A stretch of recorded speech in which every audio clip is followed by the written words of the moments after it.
Salut tout le monde, j'espère que vous allez bien les amis, on se retrouve pour une nouvelle vidéo. On va regarder le programme qui attend le Barça sur cette nouvelle semaine avec encore une fois deux matchs au programme. La Ligue des Champions, qui semble quand même plutôt bien engagée les amis, avec cette victoire 4-0 au match aller pour les Blaugrana. On voit mal quand même comment le Borussia Dortmund pourrait faire son retour dans cette rencontre.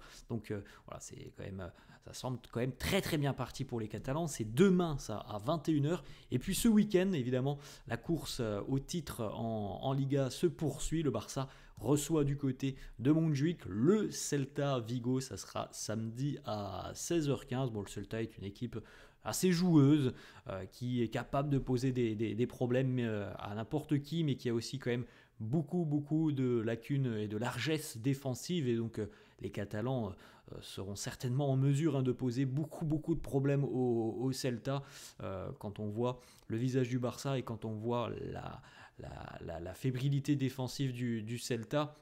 Le Barça aura évidemment des atouts à faire valoir sur cette rencontre. Donc on a quand même une semaine sur le papier, les amis, qui semble plutôt tranquille, parce que cette rencontre face à Dortmund, comme on l'a dit les amis, elle est quand même plutôt très bien engagée. Je crois que là le Barça a 99% de chances de se qualifier. Et puis face au Celta, si le Barça est à 100%, ça fera certainement mal. Le tout est d'être à 100%, mais on ne se pose pas trop de questions là-dessus, parce que depuis le début d'année 2025, ce Barça est une véritable machine.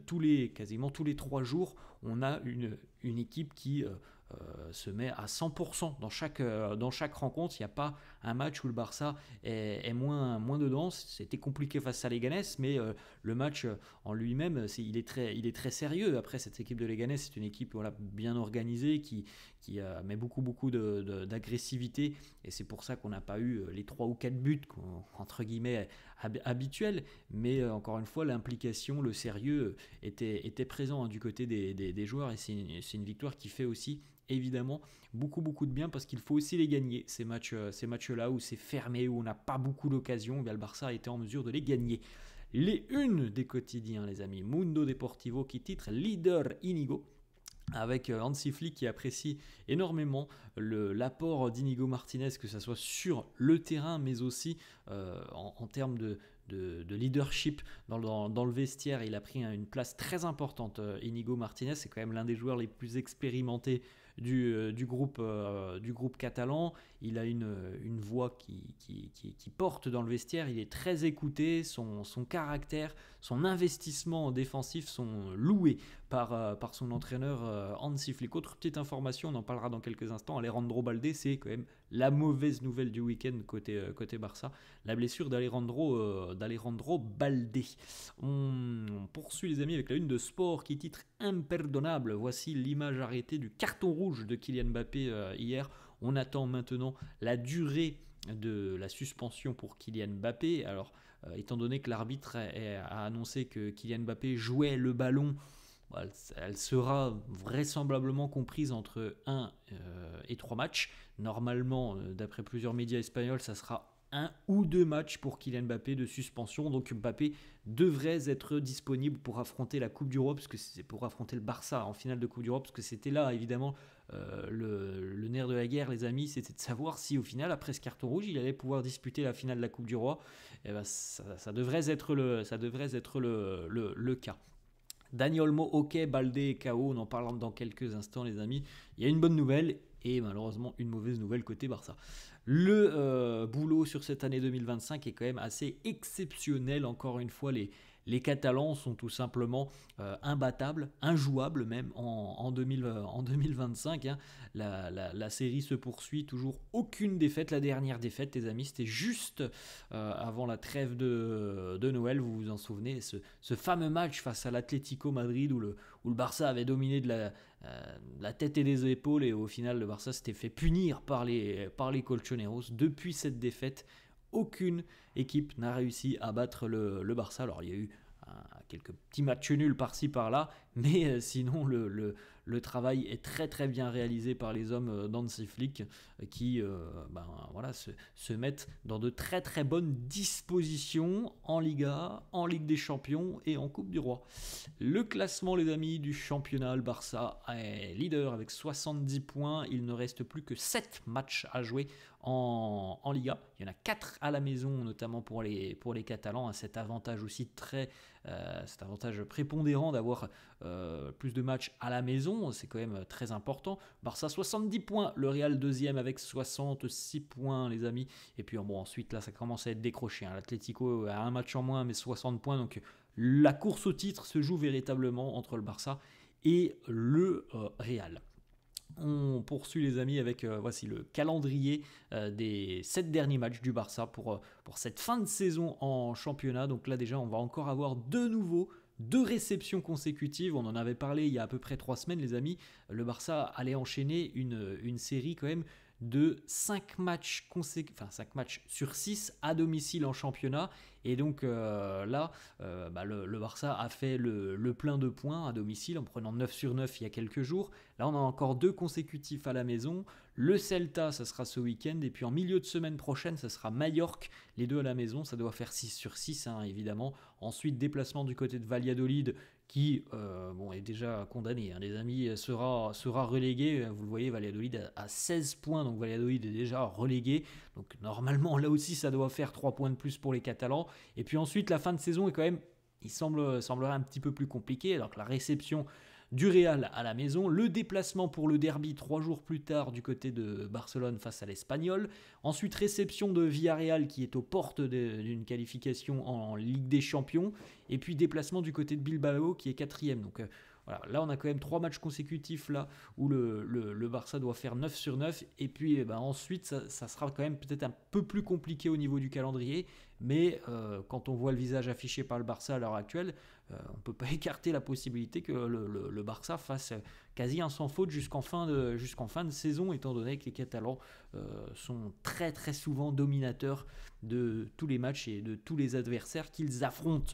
22 matchs, aucune défaite pour le portier polonais Wojciech Szczęsny, c'est une stat très impressionnante. Marc-André Ter Stegen est sur le point de revenir, les amis.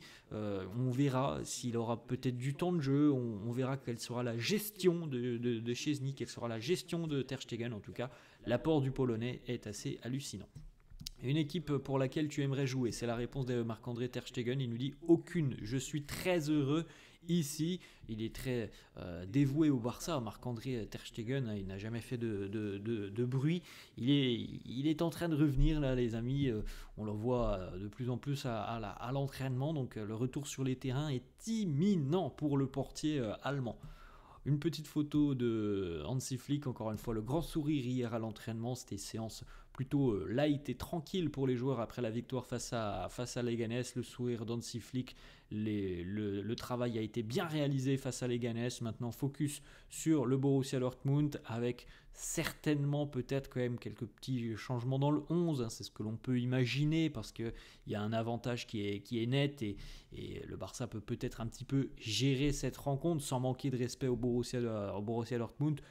Hansi Flick pourrait peut-être changer 2 ou 3 hommes qui ont l'habitude de jouer beaucoup, les mettre un petit peu au repos. Donc on verra tout ça. Ansu Fati à l'entraînement hier, ça fait du bien pour Ansu qui a retrouvé quand même un petit peu de bonnes sensations par rapport au match face à Dortmund. Ansu Fati à l'entraînement et le retour, ça aussi c'est la bonne nouvelle, le retour de Dani Olmo, de retour à l'entraînement hier. Il a reçu le feu vert médical et donc potentiellement Dani Olmo pourrait être disponible pour affronter le Borussia Dortmund. Donc quand on parlait là, il y a quelques secondes les amis de faire peut-être un petit peu tourner, peut-être que de donner un petit peu de temps de jeu à Dani Olmo pour cette rencontre face à Dortmund, ça sera étudié par Hansi Flick pour qu'il retrouve aussi un petit peu de rythme et un petit peu de sensation. La petite photo de l'équipe qui a remporté l'opposition hier lors de l'entraînement. Alors ce sont des joueurs qui ne jouent pas énormément. Justement, on a Marc-André Ter Stegen, retour de blessure. On a Ansu Fati aussi qui est présent. On a Andreas Christensen aussi. Est-ce que Christensen aura du temps de jeu jusqu'en fin de saison ? une question que l'on peut se poser, tellement c'est assez compliqué aussi sur le plan physique avec lui. On poursuit les amis, malheureusement avec la mauvaise nouvelle, Alejandro Balde touché au niveau des ischios, il sera incertain jusqu'à la finale de la Coupe du Roi dans un peu moins de 15 jours maintenant. Plusieurs médias annoncent 2 ou 3 semaines d'absence pour Baldé, donc ça semble très compliqué d'imaginer que le latéral espagnol reviendra pour affronter le Real en finale de la Coupe du Roi. C'est très très très difficile d'imaginer qu'il sera de retour à temps. Ce que l'on pense du côté de Barcelone, c'est que il devrait normalement faire son retour pour la demi-finale aller de Ligue des Champions, si demi-finale il y a, mais évidemment le Barça est quand même très bien embarqué. Donc voilà, c'est plutôt, à l'heure actuelle, la tendance c'est que Baldé rate malheureusement la finale de la Coupe du Roi, mais soit de retour pour la demi-finale aller de LDC. On a une petite information aussi, donc avec la blessure d'Alejandro Baldé, Hansi Flick regarde très attentivement un jeune espoir de la Masia, Jofre Torrens, on va le prononcer un petit peu à l'espagnol, qui est donc à la latérale, qui potentiellement pourrait venir s'entraîner avec l'équipe première dans les prochains jours, et on suivrait évidemment un petit peu ses prestations. Il est considéré comme un joueur avec un fort potentiel, et qui pourrait à l'avenir peut-être intégrer l'équipe première dès la pré-saison, donc cet été. En tout cas, normalement les amis, si on s'en suit à la logique des choses, c'est Gérard Martin qui devrait occuper le poste d'Alejandro Baldé le temps de sa blessure. Après, voilà, on n'est pas à l'abri peut-être d'avoir une autre surprise d'Hansi Flick. Et puis on termine les amis avec une petite information, donc faut retenir la date et l'horaire, faut cocher tout ça dans son calendrier. Le Classico en championnat aura lieu le 11 mai à 16h15 du côté de Montjuic, c'est un dimanche les amis, dimanche 11 mai 16h15, Classico qui sera peut-être le match du titre pour le Barça, on verra d'ici là comment les choses évolueront au niveau du classement, mais peut-être que ça sera le match qui couronnera le Barça. Réponse le 11 mai pour ce Classico, avec encore une fois le deuxième Classico après la Coupe du Roi dans une petite quinzaine de jours maintenant. On aura un deuxième Classico qui sera aussi très important pour la course au titre. Voilà les amis, la fin de cette vidéo, j'espère que ça vous a plu. N'hésitez pas comme d'hab à lâcher un petit pouce bleu. Merci à tous ceux qui le feront, n'hésitez pas à vous abonner à la chaîne, je vous souhaite une bonne journée et je vous dis à la prochaine. Ciao.